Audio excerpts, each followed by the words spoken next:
والصلاة والسلام على خاتم الأنبياء وسيد المرسلين وعلى آله وصحبه أجمعين ومن تبعهم بإحسان إلى يوم الدين اما بعد. اور آج کی اس نشست میں آپ سب کا استقبال کرتے ہیں. السلام علیکم ورحمۃ اللہ وبرکاتہ. پیارے ناظرین کرام، شاید آپ کو یاد ہو کہ پچھلی ایپیسوڈ میں میں نے آپ کو بتایا تھا دعا کے آداب کیا ہیں، دعا کی قبولیت کے مخصوص اوقات کیا ہیں جن میں ہمیں حریص ہونا چاہیے کہ ہم اللہ سے قریب ہو کر اس سے دعائیں کریں. آج کی اس نشست میں ہمارا جو موضوع خطاب ہے وہ بھی تقریباً دعا ہی سے متعلق ہے. دعا قبول کیوں نہیں ہوتی؟ البتہ ایک عام انسان، ایک مسلمان جو اپنا عقیدہ صحیح رکھتے ہوئے کہ اللہ ہی ہمارا داتا، وہی ہمارا مشکل کشا، وہی ہمارا حاجت روا ہے، یہ عقیدہ رکھتے ہوئے وہ جب اللہ کو پکارتا ہے، اس سے دعائیں کرتا ہے، اور کبھی جب اپنی دعا کو قبول ہوتے ہوئے نہیں دیکھتا، نہیں پاتا، تو پھر وہ کبھی ایسا ہوتا ہے کہ بے صبری میں اللہ سے شکو شکایت کرنے لگتا ہے، یا پھر مایوسی کا شکار ہو جاتا ہے اور لوگوں سے کہنے لگتا ہے کہ میری دعا آخر کیوں قبول نہیں ہوتی؟ بہت دعائیں کرتا ہوں میں، بہت گریہ وزاری کرتا ہوں میں، لیکن میری مراد پوری ہوتی ہوئی نظر نہیں آ رہی ہے. آخر ماجرا کیا ہے؟ یہ سوالات اس کے ذہن و دماغ میں اٹھتے اور ابھرتے ہیں. میں اسی سوال کا جواب آج کی اس نشست میں آپ کو دوں گا کہ یہ تصور اور اس قسم کے سوالات کا آپ کے ذہن میں آنا یہ کہاں تک درست ہے اور اس میں خامیاں کہاں پر ہیں. معزز ناظرین کرام، یہ جو دعائیں ہم کرتے ہیں اس کی قبولیت کی کچھ کنڈیشنز ہیں، کچھ شرائط ہیں، کچھ باتیں ہیں جن کی رعایت کرنی ہوگی ہم کو اگر ہمیں اپنی دعا اللہ کے ہاں قبول کروانی. آپ نے دعا کے آداب سن لیے، تمام تر دعا کے آداب آپ بجا لاتے ہیں. دعا کی قبولیت کے اوقات کیا ہیں اس کا بھی علم آپ کو ہو گیا. پچھلی ایپیسوڈ کے اندر اس نشست میں آپ کو بتایا گیا تھا. آپ ان اوقات کے حریص بھی ہو گئے اور ان اوقات میں آپ دعا کر رہے ہیں اللہ سے، پھر بھی آپ کی دعا قبول کیوں نہیں ہوتی؟ یہ سوال اگر آپ کے پاس آتا ہے، آپ کے ذہن و دماغ پر دستک دیتا ہے، تو پھر آپ کو اپنی اصلاح حال کرنی ہے، دیکھنا ہے کہاں پر کمی واقع ہو رہی ہے، کیا غلطی ہم سے سرزد ہو رہی ہے، ہم کیا غلطی کر رہے ہیں. تو جب ہم اپنا جائزہ لینے جاتے ہیں تو ہمیں پتہ چلتا ہے کہ کچھ اور چیزوں کا ڈیمانڈ ہے اللہ تعالیٰ کی طرف سے. اللہ تعالیٰ ہم سے کچھ اور چیزیں چاہتا ہے کہ تم اس پر کاربند رہو، یہ کنڈیشنز ہیں، یہ شرائط ہیں، تب میں تمہاری دعا قبول کروں گا. ان میں سے سب سے پہلی اور بنیادی شرط ہے عقیدہ. انسان جو دعا کرتا ہے اس کا عقیدہ درست ہونا چاہیے، وہ ایمان اور اسلام کا حامی ہو، وہ مومن و موحد ہو. قرآن کریم نے سورہ آل عمران سورۃ نمبر 3 اور آیت نمبر 85 میں اس کا تذکرہ فرمایا ہے، وَمَن يَبْتَغِ غَيْرَ الْإِسْلَامِ دِينًا فَلَن يُقْبَلَ مِنْهُ وَهُوَ فِي الْآخِرَةِ مِنَ الْخَاسِرِينَ. کہ وہ انسان جو اسلام کے علاوہ کسی اور دین کو تلاش کرتا پھرے، فَلَن يُقْبَلَ مِنْهُ، تو بتا دو اس کو کہ اس سے قبول نہیں کیا جائے گا. اگر وہ اسلام کے علاوہ کسی اور دین کا فالوور بنتا ہے اسلام آ جانے کے بعد، تو اب اس کے اس دین کو جو اسلام کے علاوہ ہے، کوئی بھی دھرم، اسے قبول نہیں کیا جائے گا، اور نتیجتاً اس کے اعمال بھی قبول نہیں ہوں گے. اور دعا بھی ایک عبادت ہے، ایک عمل ہے، اسے بھی ہم نہیں قبول کریں گے. وَهُوَ فِي الْآخِرَةِ مِنَ الْخَاسِرِينَ، اور وہ آخرت میں خسارہ پانے والوں میں سے ہو. تو اس لیے ہمیں اپنے عقیدے کو درست کرنا ہے، اپنے اندر توحید کی تعلیمات کو رچانا بسانا ہے. شرک اور توحید کیا ہیں ان کو اچھی طرح سمجھنا ہے اور اپنے عقیدے کی اصلاح کرنی ہے. یہ ضروری پہلی شرط ہے، یہ عقیدے کی درستگی، سچا مومن و مسلم ہونا. اور نمبر 2، دوسری کنڈیشن جو دعا کی قبولیت کی راہ میں ہم میں پائی جانی چاہیے، دعا کی قبولیت کی راہ میں جو چیز رکاوٹ بن جاتی ہے وہ یہ ہے کہ انسان غلط اور حرام روزی کا استعمال کر رہا ہو، تو اس کی دعا قبول نہیں ہوگی. دوسرے لفظوں میں آپ یہ کہہ سکتے ہیں کہ حرام روزی سے پرہیز ضروری ہے. یہ ایک کنڈیشن ہے، یہ ایک شرط ہے دعا کی قبولیت کے بارے میں کہ ہم اپنے آپ کو حرام روزی سے بچائیں اور اپنے بچوں کو بھی حرام روزی سے بچائیں. کیونکہ حرام روزی یہ انسان کے اعمال اس کی قبولیت کی راہ میں بہت بڑی رکاوٹ ہیں، بیریئر ہیں یہ، جس کا تذکرہ نبی صلی اللہ علیہ وسلم نے ایک لمبی حدیث میں کیا ہے، جسے امام مسلم نے اپنی کتاب صحیح مسلم کتاب الزکوٰۃ میں نقل کیا ہے۔ حضرت ابو ہریرہ اس کے راوی ہیں۔ وہ فرماتے ہیں کہ نبی صلی اللہ علیہ وسلم نے ایک لمبی حدیث فرمائی اور کہا، یا ایھا الناس، اے لوگو، ان اللہ طیب لا يقبل الا طیبا، اللہ پاک ہے اور پاکی ہی کو پسند فرماتا ہے۔ اللہ پاک باز ہے اور پاک بازی اور پاکیزگی ہی کو پسند فرماتا ہے۔ وَإِنَّ اللَّهَ أَمَرَ الْمُؤْمِنِينَ بِمَا أَمَرَ بِهِ الْمُرْسَلِينَ، اور سن لو، بے شک اللہ نے مومنوں کو انہی تمام باتوں کا حکم دیا ہے جس کا حکم اس نے اپنے رسولوں کو دیا ہے۔ چنانچہ رسولوں کو حکم دیتے ہوئے اللہ رب العالمین فرماتا ہے، یا ایھا الرسل کلوا من الطیبات واعملوا صالحا، اے میرے رسولو، اے میرے پیغمبر، کلوا من الطیبات، پاکیزہ روزی جو ہم نے دی ہے اسے کھاؤ، واعملوا صالحا، اور نیک کام کرو۔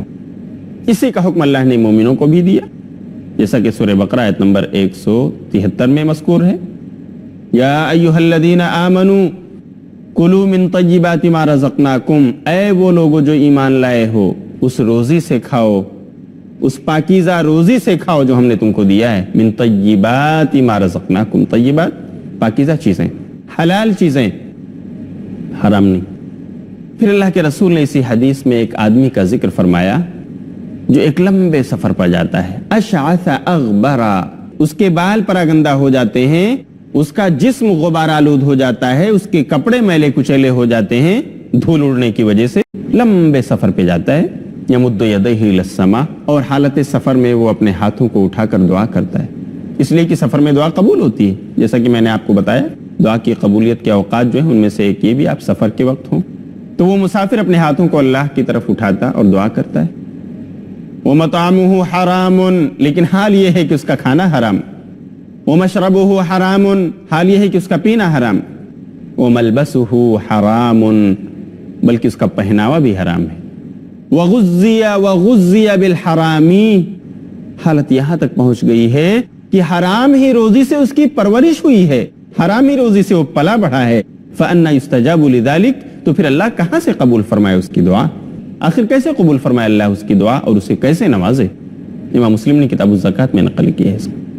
آپ اندازہ کیجئے یہ حرام روزی کتنا بڑا بیریئر، کتنی بڑی رکاوٹ ہے ہمارے اعمال کی قبولیت میں، اور دعا یہ ایک عبادت ہے، یہ ایک عمل صالح ہے، اسے بھی اگر اللہ کے ہم قبولیت کا درجہ دلانا چاہتے ہیں تو ہمیں چاہیے کہ ہم روزی کہاں سے کما رہے ہیں، حلال ہے یا حرام، اس کی تمیز کریں اور اپنے آپ کو حرام قطرات سے بچائیں، اپنے جسم کو حرام روزی سے بچائیں۔ ہمارے جسم میں دوڑنے والا، ہمارے رگ و ریشے میں دوڑنے والا خون وہ حرام قطرہ نہ ہو، حرام روزی سے بنا ہوا نہ ہو، ورنہ اللہ ہماری دعا نہیں قبول کرے گا، نہیں سنے گا۔ دعا کی قبولیت کی اور بھی شرطیں ہیں، لیکن ابھی وقت ہو گیا ہے ایک چھوٹے سے وقفے کا، ہم ملیں گے پھر تھوڑی دیر کے بعد، تب تک کے لیے انتظار کیجیے۔ والسلام علیکم ورحمۃ اللہ وبرکاتہ۔ معزز ناظرین کرام، ہم اس نشست میں پھر سے آپ کا استقبال کرتے ہیں۔ السلام علیکم ورحمۃ اللہ وبرکاتہ۔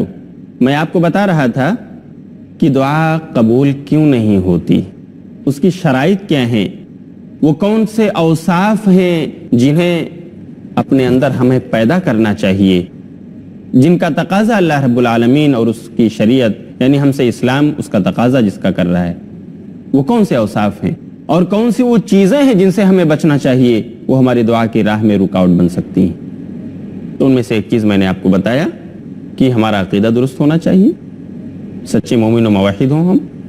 نمبر 2، حلال روزی سے ہماری پرورش ہو، حرام روزی سے ہم پرہیز کریں، اپنی زندگی میں نہ لائیں، نہ اپنے بچوں کو کھلائیں۔ اور تیسری شرط دعا کی قبولیت کے لیے یہ ہے کہ ہم جو بھی دعا اللہ سے کرنا چاہتے ہوں وہ دعا جائز قسم کی ہو، مباح امور میں سے ہو، ناجائز دعا نہ کریں ہم اللہ سے۔ مثال کے طور پر رشتہ داری کاٹنے کی دعا اگر ہم کریں، اللہ فلاں سے ہمارا رشتہ کاٹ دے، ہماری خالہ، ہماری پھوپھی، ہمارے خالو، ہمارے پھوپا، اللہ ہمیں ان سے دور فرما دے، رشتہ داری کاٹنے کی دعا اللہ قبول نہیں کرے گا۔ اسی طرح اور کوئی گناہ والی بات آپ اللہ سے مانگیں کہ اللہ فلاں سے ہم بدکاری کرنا چاہتے ہیں، نعوذ باللہ من ذالک، گناہ کی دعا ہے، اللہ قبول نہیں فرمائے گا۔ تو کوئی بھی ایسی دعا جو جائز اور مباح نہیں ہے، وہ ناجائز دعاؤں میں سے ہے، تو اللہ ایسی دعا قبول نہیں فرمائے گا۔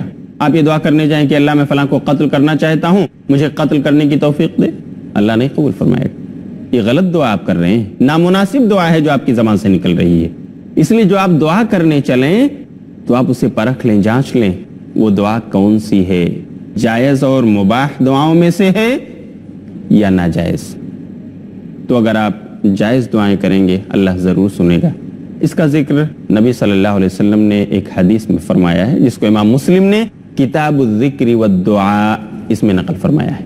نبی صلی اللہ علیہ وسلم فرماتے ہیں لا یزال یستجاب للعبد ما لم يدع باسم او قطیعۃ رحم، کہ بندے کی دعا برابر قبول ہوتی رہتی ہے، بندے کی دعا برابر سنی جاتی رہتی ہے جب تک کہ وہ کوئی گناہ کی دعا نہ کرے یا رشتہ داری کاٹنے کی دعا نہ کرے۔ ما لم يدع باسم او قطیعۃ رحم، رواہ مسلم فی کتاب الذکر والدعاء۔ اس سے پتہ یہ چلا کہ ہم جو دعا کرنا چاہتے ہیں اور اللہ کے ہاں اسے شرف قبولیت دلوانا چاہتے ہیں تو ہمیں چاہیے کہ ہم اس دعا کو جانچیں، پرکھیں کہ وہ دعا جائز ہے یا ناجائز۔ اگر ناجائز ہے تو ہماری دعا قبول نہیں ہوگی۔ ہمیں مباح چیزوں میں سے بن خطاب سے بڑا پیلس، بڑا منزل، بڑا گھر عطا فرما، بڑا فلیٹ ہم کو دے، کہاں سے دے گا اللہ تعالیٰ؟ عمر بن خطاب کی شان ہی کچھ اور ہے، وہ ایک جانثار صحابی تھے جن کی فضیلت ہے جو عشر مبشرہ میں سے۔ تو ایسی دعائیں بھی نامناسب ہوتی ہیں، ان سے ہمیں بچنا چاہیے۔ وہ دعائیں کرنی چاہیے اللہ سے جو ہماری شایان شان ہیں، جن کے بارے میں ہمیں امید ہے کہ اللہ ہم کو دے گا، ہماری حیثیت کو وہ جانتا ہے۔ تو نامناسب دعائیں اس سے بچیے، اللہ ایسی دعائیں قبول نہیں فرماتا۔ ایک اور اہم شرط ہے دعا کی قبولیت کے لیے، اور وہ ہے اخلاص، یعنی ہم جو بھی دعا کریں وہ اخلاص کے ساتھ کریں۔ یہ میں اس لیے کہتا ہوں کیونکہ قرآن اور حدیث کے نصوص ہمیں بتلاتے ہیں کہ دعا بھی عبادت ہے، اور جب دعا عبادت ہے تو اس میں اخلاص ہونا چاہیے، کیونکہ جتنی بھی قسم کی عبادتیں انسان کرتا ہے اگر وہ ریاکاری کی نیت سے کرتا ہو، لوگوں کو دکھلاوے کے لیے شو آف کی نیت سے کرتا ہو، تو پھر اس کا کوئی بدلہ آخرت میں اسے نہیں ملے گا۔ اسی طرح دعا جہاں ایک طرف اللہ سے کچھ مانگنے کا ذریعہ ہے، وہیں دوسری طرف یہ اللہ کی عبادت بھی ہے جس پر اللہ ہم کو اجر و ثواب عطا فرمائے گا اگر وہ خوش ہو گیا۔ تو اس دعا میں بھی اخلاص ہونا چاہیے، ریا و نمود کے شائبے سے پاک ہونی چاہیے ہماری دعا، اس میں ریاکاری نہیں ہونا چاہیے۔ سورہ کہف سورہ نمبر 18 اور آیت نمبر 110 میں اللہ نے ذکر فرمایا ہے فَمَنْ كَانَ يَرْجُو لِقَاءَ رَبِّهِ فَلْيَعْمَلْ عَمَلًا صَالِحًا وَلَا يُشْرِكْ بِعِبَادَةِ رَبِّهِ أَحَدًا، کہ وہ شخص جو اپنے رب سے ملنے کی امید رکھتا ہے، اس کی ملاقات کی امید رکھتا ہے کہ آخرت میں میری ملاقات اللہ سے ہوگی اور وہ ہمیں اجر و ثواب دے گا ہمارے اعمال کا، تو اس کو چاہیے کہ عمل صالح کرے، نیک عمل کرے۔ اور نیک عمل کیا ہے؟ جو رسول کے طریقے پر ہو، ان کے بتلائے ہوئے طور طریقے کے مطابق ادا کیا جائے، اس کیفیت کے ساتھ ادا کیا جائے جیسا اللہ کے رسول نے کیا ہے، اور اس میں شرک کا شائبہ نہ ہو، ریاکاری نہ ہو، کیونکہ ریاکاری بھی شرک اصغر ہے۔ وَلَا يُشْرِكْ بِعِبَادَةِ رَبِّهِ أَحَدًا، اور وہ کسی کو اس عبادت میں شریک نہ ٹھہرائے۔ تو اخلاص بھی دعا کی قبولیت کی ایک شرط ہے۔ گویا پتہ یہ چلا کہ اگر ہم دعا کرنا چاہتے ہیں تو ہمیں اپنے آپ کی اصلاح کرنی ہوگی کہ ہمارے اندر یہ شرطیں موجود ہیں کہ نہیں، ہم اپنے آپ کو سچا اور پکا مسلمان بنا چکے ہیں یا نہیں، عقیدہ ہمارا درست ہے کہ نہیں، ہماری روزی جو ہے وہ حلال کی ہے یا حرام کی، اس میں تفریق کرنا ہوگا، تمیز پیدا کرنی ہوگی اور حلال روزی استعمال کرنا ہوگا۔ اور پھر ہماری دعا جو ہو رہی ہے وہ جائز دعا ہے یا ناجائز، اور چوتھی شرط یہ ہے کہ ہم اخلاص کے ساتھ کر رہے ہیں یا ریاکاری کے لیے۔ اگر یہ شرطیں پائی گئیں تو انشاءاللہ ایک مومن کی زبان سے نکلی ہوئی دعا وہ رائیگاں اور برباد ہرگز نہیں جا سکتی، اگر یہاں نہیں تو قیامت کے دن اللہ ضرور اس کو ثواب عطا فرمائے گا۔ آئیے میں آپ کو ایک حدیث سناؤں۔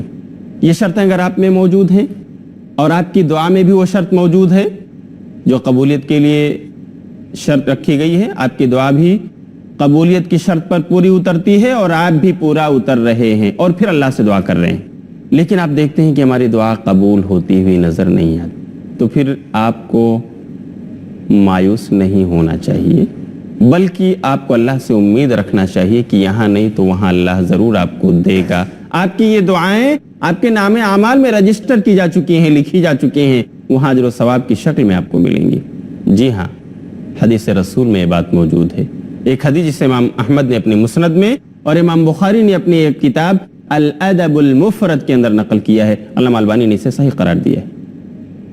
حضرت ابو سعید خدری رضی اللہ تعالیٰ عنہ اس روایت کے راوی ہیں، وہ کہتے ہیں کہ اللہ کے رسول نے فرمایا ما من مسلم يدعو بدعوة ليس فيها اسم ولا قطيعة رحم الا اعطاه الله بها احدى ثلاث۔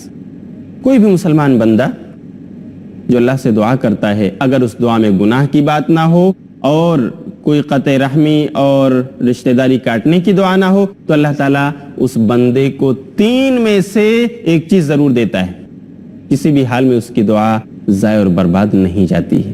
نمبر 1، اما یعجل له دعوته، یا تو اللہ رب العالمین اس کی مرضی کے مطابق اس کی دعا سن لیتا ہے اور اسے دے دیتا ہے جو کچھ وہ مانگ رہا ہوتا ہے۔ اما یعجل له دعوته واما یدخرها له فی الاخرہ، اور دوسری شکل یہ ہے کہ اگر یہاں اللہ اس کو نہیں دیتا تو اس کے اس دعا کو ذخیرہ آخرت بنا دیتا ہے، اس کے نام اعمال میں لکھوا دیتا ہے فرشتوں سے، فرشتے ثواب کی شکل میں لکھ لیتے ہیں۔ دعا کیا، عبادت کی اس نے، ثواب ملے گا اس کو۔ وَإِمَّا أَن يَصْرِفَ عَنْهُ مِنَ السُّوءِ مِثْلَهَا، تیسری شکل یہ ہے کہ اس بندے سے کوئی مصیبت اور برائی دور کر دی جاتی ہے اس دعا کے بقدر، اور اس کی دعا کو برباد نہیں کیا جاتا۔ اگر اس کی دعا قبولیت کی شرائط پر پوری اتر رہی ہے، وہ انسان خود سچا پکا مسلمان ہے، حلال روزی استعمال کر رہا ہے اور شرائط قبولیت اس میں موجود ہیں، تو پھر اسے مایوس نہیں ہونا چاہیے۔ اگر یہاں اس کی مراد نہیں پوری ہوئی تو قیامت میں یہ دعائیں اس کے نام اعمال میں دکھائی دیں گی، جہاں اس کو اس کا احساس زیادہ ہوگا، اور وہ پوچھے گا اللہ سے، اللہ کہاں سے اتنے ثواب میرے حق میں آ گئے، میرے نام اعمال میں آ گئے۔ اللہ کہے گا کہ بندے تو دعائیں کرتا تھا، بہت ساری تیری خواہشیں میں نے دنیا میں پوری کر دی، لیکن بہت سی خواہشیں تیری دنیا میں پوری نہیں ہوئی، ان تمناؤں کو میں نے پورا نہیں کیا دنیا میں، تو وہ یہ دعائیں تیری رجسٹر کر دی گئی تھیں، فرشتوں نے لکھ لیا تھا، اور ان فرشتوں نے جو نام اعمال تیار کیا اس میں ثواب کی شکل میں درج ہیں، وہ یہی ثواب ہے جو تو دعائیں کیا کرتا تھا۔ تو میرے دوستو، دعا کی قبولیت کی 3 شکلیں ہیں۔ ہماری دعا یہاں قبول ہوتی ہوئی نظر نہ آئے تو ہمیں مایوس ہونے کی ضرورت نہیں، لیکن ہمیں اپنے حال کی اصلاح ہر وقت کرتے رہنا چاہیے کہ ہم سے کہیں کوتاہی تو نہیں ہو رہی، ہم کہیں کمی تو نہیں کر رہے، اور ہمیں شرائط پائی جا رہی ہیں یا نہیں، اس کی کوشش ہوتی رہنی چاہیے، لیکن اللہ سے مایوسی کا شکار نہیں ہونا چاہیے۔ اب اگر اللہ دعا آپ کی قبول کرنا چاہے، آپ کو دنیا میں نوازنا چاہے، تو بھی اس کی 2 شکلیں ہیں، اس کے 2 امکانات ہیں۔ یا اللہ چاہے تو وہ آپ کی دعا فوراً قبول کر سکتا ہے، فوراً آپ کو دے سکتا ہے دنیا میں، یا چاہے تو کچھ دیر اس میں لگ سکتی ہے اور بتاخیر آپ کی وہ تمنا پوری کرے۔ اللہ کو ہم پر شرائط نہیں کر سکتے، اللہ قادر مطلق ہے، وہ ہم پر قادر ہے، ہر چیز پر قادر ہے، وہ کسی پر ڈیپینڈ نہیں، ساری مخلوقات اس پر ڈیپینڈ ہیں اور اس کی محتاج ہیں، وہ کسی کا محتاج نہیں۔ اس لیے ہم اللہ سے یہ تو کہہ نہیں سکتے کہ اللہ تو جلدی دے اور جلدی نواز دے، نہیں، یہ آداب کے خلاف ہے۔ تو اللہ رب العالمین کسی کی دعا جلدی سے سن لیتا ہے اور کسی کی دعا دیر سے سنتا، یہ اس کی مصلحت ہے۔ میں آپ کو کچھ نصوص سناتا ہوں۔ دیکھیے، حضرت ابراہیم علیہ السلام انہوں نے دعا کی تھی جس کا ذکر اللہ رب العالمین سورہ بقرہ سورۃ نمبر 2 آیت نمبر 129 میں کیا ہے۔ نبی صلی اللہ علیہ وسلم، نبی آخر الزمان کی بابت دعا، ربنا وابعث فیہم رسولا منہم یتلو علیہم آیاتک ویعلمہم الکتاب والحکمہ ویزکیہم انک انت العزیز الحکیم۔ اے ہمارے رب، وابعث فیہم رسولا منہم، ان میں سے ان کے اندر ایک رسول بھیج دینا، یتلو علیہم آیاتک، جو ان پر تیری آیات کو پڑھ کر کے سنائے، وَيُعَلِّمُهُمُ الْكِتَابَ وَالْحِكْمَةَ، اور انہیں کتاب و حکمت کی تعلیم دے، وَيُزَكِّيهِمْ، اور ان کی تربیت کرے، اِنَّكَ أَنْتَ الْعَزِيزُ الْحَكِيمُ، اللہ تو غالب اور حکمت والا ہے۔ ابراہیم نے دعا کی تھی علیہ السلام، ابو الانبیاء جن کا خطاب۔ نبی صلی اللہ علیہ وسلم جب مبعوث ہوئے، آپ کو نبی بنایا گیا، تو آپ نے کہا کہ میں اپنے دادا حضرت ابراہیم کی دعا کا نتیجہ ہوں، انہوں نے دعا کیا تھا ربنا وابعث فیہم رسولا منہم یتلو علیہم آیاتک ویعلمہم الکتاب والحکمہ ویزکیہم انک انت العزیز الحکیم. اب دیکھیے ابراہیم کی دعا کے ہزاروں سال بعد نبی صلی اللہ علیہ وسلم نبی بنائے گئے اور آپ آخری نبی قرار پائے. اللہ کی مصلحت ہوتی ہے دعا قبول کرنے میں. اسی طرح اللہ چاہے تو فوراً قبول کر سکتا ہے، جیسا کہ بخاری نے کتاب الادب میں ایک روایت نقل کی ہے، لمبی روایت ہے، جس میں نبی صلی اللہ علیہ وسلم نے بتایا کہ بنو اسرائیل کے 3 آدمی سفر پہ نکلے، بارش ہونے لگی، تیز آندھی آئی، اس سے بچنے کے لیے انہوں نے ایک پہاڑ کا سہارا لیا. پہاڑ کے پاس گئے تو ایک جگہ تھی جس میں گھس سکتے تھے، وہاں کیو میں گھس گئے، ایک غار میں گھس گئے. نتیجہ یہ ہوا کہ تیز بارش کی وجہ سے ایک چٹان ان کے اوپر آ گری اور وہ اس میں بند ہو گئے. اب کیا کر سکتے تھے؟ کوئی سہارا نہیں، کوئی ان کو اس مصیبت سے نہیں بچا سکتا تھا. صرف ایک دروازہ کھلا تھا، اللہ کا.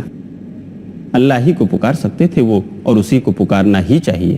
چنانچہ ان میں سے ہر ایک نے دعا کی کہ اللہ ہم نے فلاں فلاں اپنے نیک کام، ایک تفصیلی حدیث ہے جس کی تفصیل میں جانے کا موقع نہیں، ان میں سے ہر ایک نے اپنے نیک عمل کا وسیلہ پیش کیا کہ اللہ میں نے ماں باپ کی خدمت کی، اگر تیری رضا جوئی کے لیے کیا تھا تو اللہ یہ ہٹا دے اور ہمیں نکلنے کا راستہ پیدا کر دے. اے اللہ میں نے زنا سے اپنے آپ کو بچا لیا تھا، اگر میں نے تیری رضا کے لیے تجھ سے ڈر کر کے ایسا کیا تھا تو جانتا ہے، تو اللہ اسے ہٹا دے. اے اللہ میں نے اس مزدور کی پوری مزدوری واپس کر دی جب وہ سالہ سال کے بعد آیا.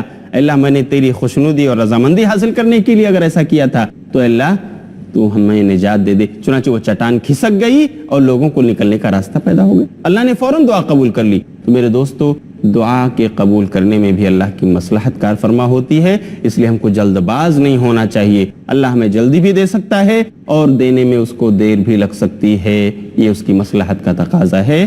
وہ قادر مطلق ہے، ہم اس کے محتاج ہیں، وہ غنی ہے. میں انہی باتوں پر اس میں اکتفا کرتا ہوں. وآخر دعوانا ان الحمد للہ رب العالمین، والسلام علیکم ورحمۃ اللہ وبرکاتہ.